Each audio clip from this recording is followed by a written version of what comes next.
thanks for joining us today. Today we'll be going through the Miracle Max, all the bits and pieces involved in putting it together. If you're anything like I was when I first got my ionizer, I was super excited and super confused at the same time.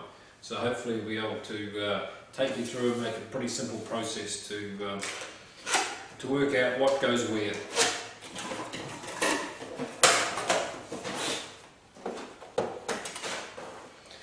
And when you pull it out of the box, make sure you pull it out by the machine and not lift it up by the silver knob, because you'll end up damaging the machine.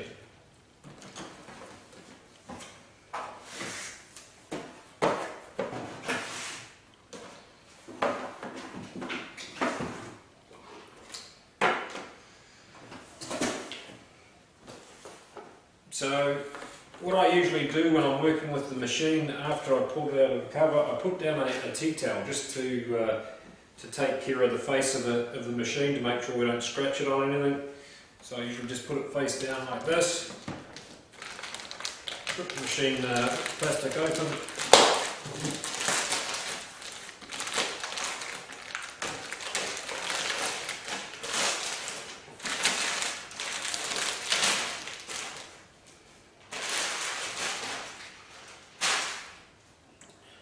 remove this little plastic valve from the top. You won't be needing that again. Now you'll have an instruction booklet that sort of gives you a little, shows you how to connect it in one of the pictures in here, but I'm going to run you through that anyway. But just so you know down the track, it's explained in the booklet. In the skinny little box there will be the flexi hose. Now the flexi hose is where the water that you'll be using comes out of. And that just screws into the top of the machine like so. So just put it around to the side.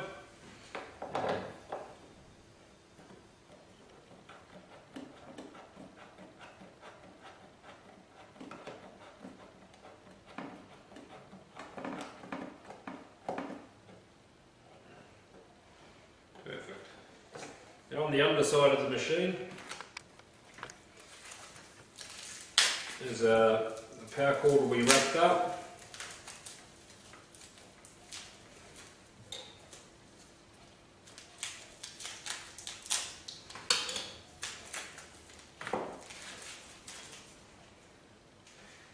There is two blue little stop borders where the water comes in and out. Now these things are put in so when the machines are tested at the factory, any slight leakage that comes out won't run through the carton. So you just push the quick connect, which is the little oblong thing on the top. You push that down, and you pull the blue things up, like so. So just push them down, pull the blue things up, and then just put them in the box. Because if you ever have to move and need to take it somewhere, then you can put it back in here, and it stops the water running everywhere.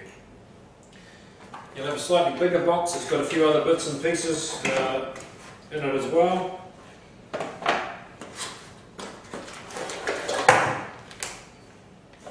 Pressure reduction valve, and this is the little bag of goodies.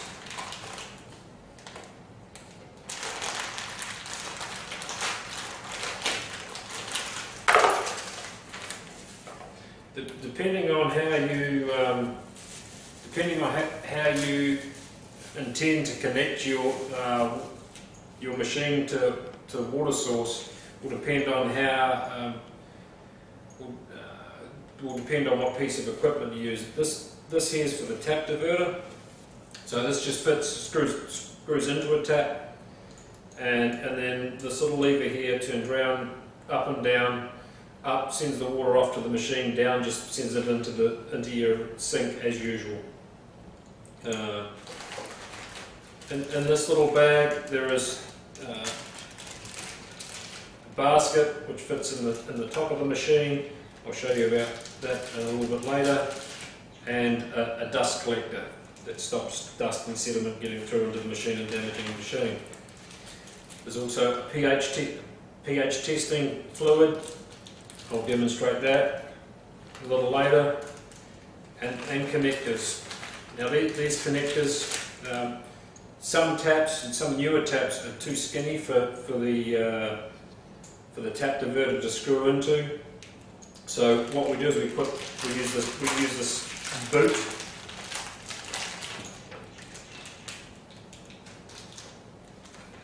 And so the boot just goes up and over the tap, and then there's a wire clamp that you screw up, tighten up onto the thing, and that'll enable you to screw the tap diverter onto any size tap.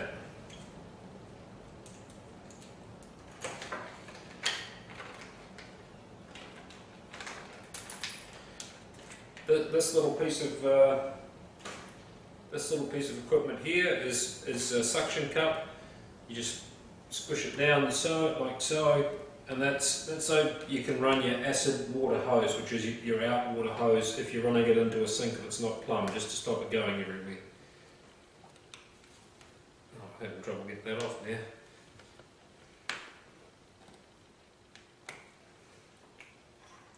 So let's go back to putting the machine together.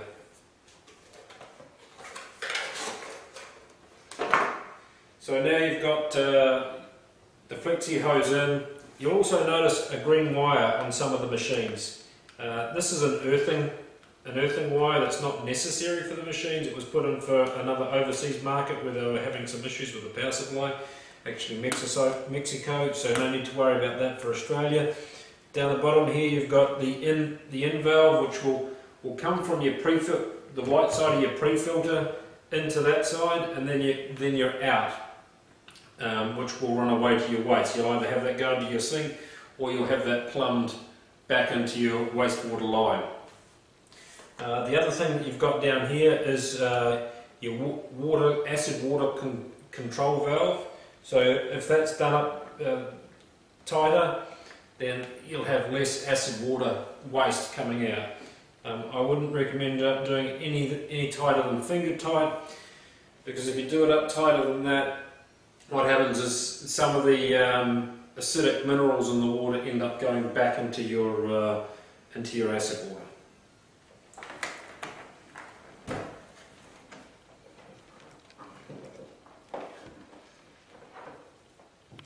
Now here on the top of the machine, and don't open this up when you've got the machine running, because you'll make all sorts of mess, is a port, and this is the salt water port for making the acid water.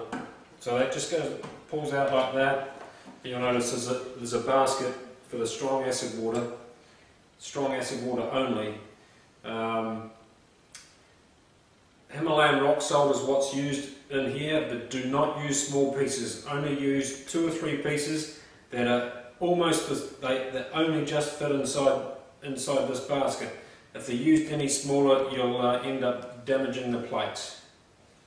So that just screws in there, and take it out after each time. You don't need to leave that basket in there. Take it out and just screw that like that.